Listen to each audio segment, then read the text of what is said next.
Hello and welcome to Billy's Craft Room. This tutorial is part of my online workshop series, Adventures in Acrylics. For more information about this, please visit the blog. In today's film, I'm going to show you how to create vintage golden crackle. This is a nice old gold effect, and you can create as much texture as you choose. It's great for surface decoration or adding highlights to mixed media projects. Let's gather some materials and start creating. For this project, you'll need a palette knife, a jar of water, and either a piece of rag or kitchen roll to clean your tools. I'm going to mix the paste in a bottle cap.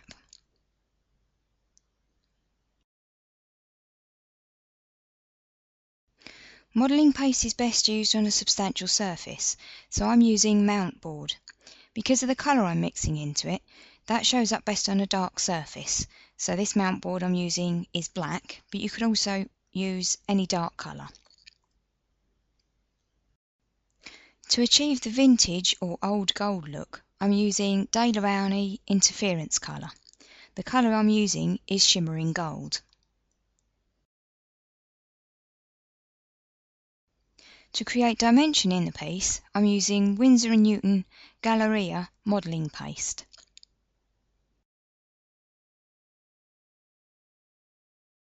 For easy clean-up, I'm working on a non-stick craft sheet, and I've protected my table with a plastic mat.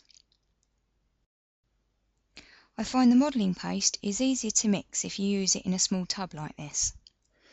I've got 2 pieces of mount board cut and ready, and I'm going to mix the interference colour into the paste.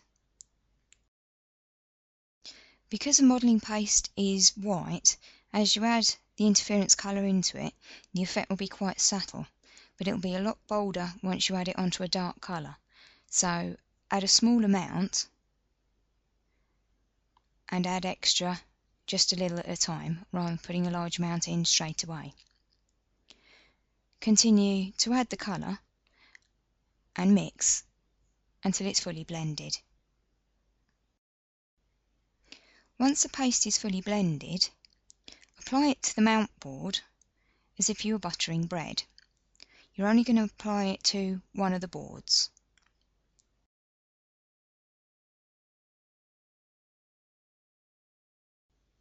There's a lot of room for experiment with this technique. You'll find you'll get a different result depending on how much paste you apply and if you let it dry very slightly before you move on to the next stage.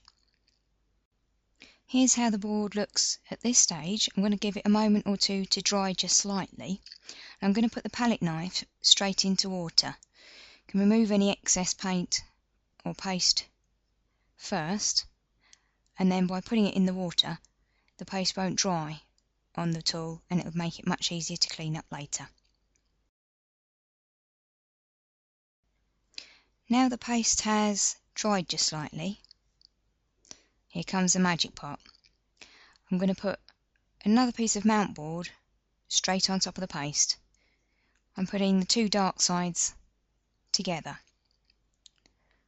Squidge the boards, press them together. You can save any of the excess paste that's coming out of the edges if you want to use it on another project. Leave it a moment or two. Again, this will affect the results that you get, so experiment. Then gently peel apart the boards to reveal the texture. Each piece will be unique, and you need to set it aside to dry completely before you move on. Although it looks quite white at the moment, as the paste dries, the gold will show through much brighter. Hope you can see the texture there. Vary the amount of paste for a different textured effect.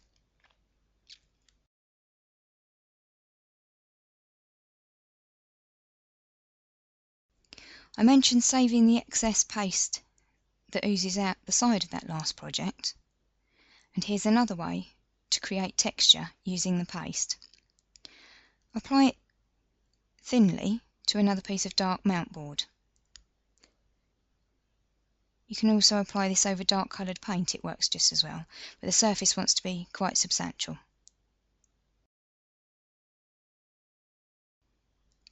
Next you'll need a small plastic bag, the sort of thing you put sandwiches in. Scrunch the bag up, sorry if you've gone off camera there, and dab into the paste. This works best if there's quite a thin layer of paste or if the paste is slightly dried. This will create a very fine texture. For a deeper texture, apply a thicker layer of paste. So as you can see, once again, plenty of room for experiment. This would be great on a mixed media project if you just want to add some texturing to a small area. This is a much finer crackle, or texture, than was created when the two boards were pressed together. As before, at the moment the paste is still wet, so it's looking quite white. Once it dries, the gold will be much more obvious. Here's an example of a finished piece. I do hope you give this technique a try and will use it in your mixed media projects. See you next time for more adventures in acrylics. For more inspiration, please visit the blog on www.billiescraftroom.co.uk.